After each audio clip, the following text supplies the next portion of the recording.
First thing we're going to talk about today is the discount ramps. They're just a super low profile ramp.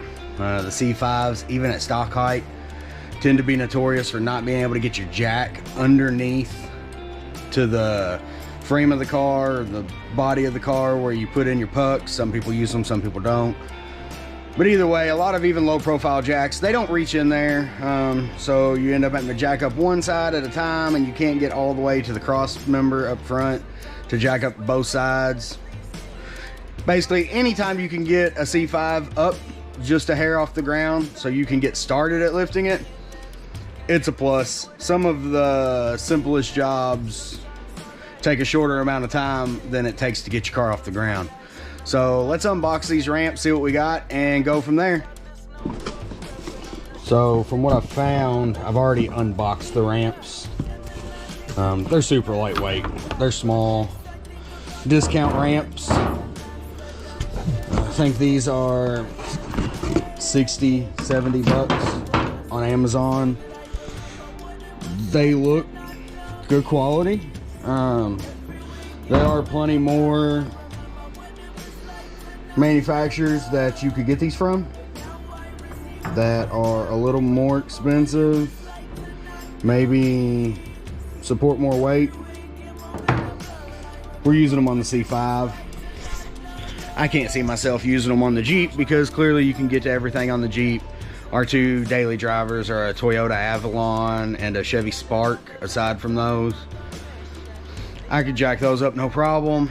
But working without a lift on the C5, anything helps. I think they'll be great. If I had a slam C10, something with a lot more weight, maybe I would look at something a little bit higher up on the load range, but it's gonna do just fine on this. So let's throw them on the ground, get the car pushed forward, and see what it does.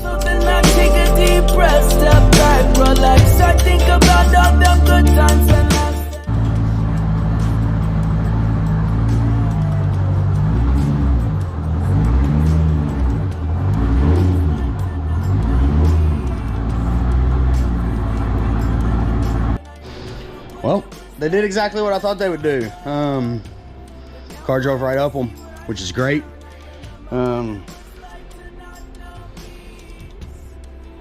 Does get the body of the car up 3 inches or so.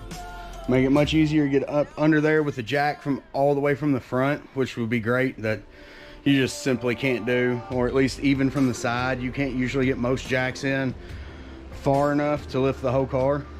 You got one side, only lift it so high, switch to the other side, kind of ring around the rosy. Glad we're not gonna have to do that anymore. Definitely approve of the discount ramps. Real surprised they didn't slide on the epoxy floor because it is dirty and slick, but let's give them a 10 out of 10. I mean, they did exactly what they should. They didn't break, they didn't move. They're inexpensive, easy to store. If you have a C5 Vet or any kind of car that sits low, get them. I mean, even if it's enough just to get a look under your car with a flashlight, they're definitely worth having. So I approve.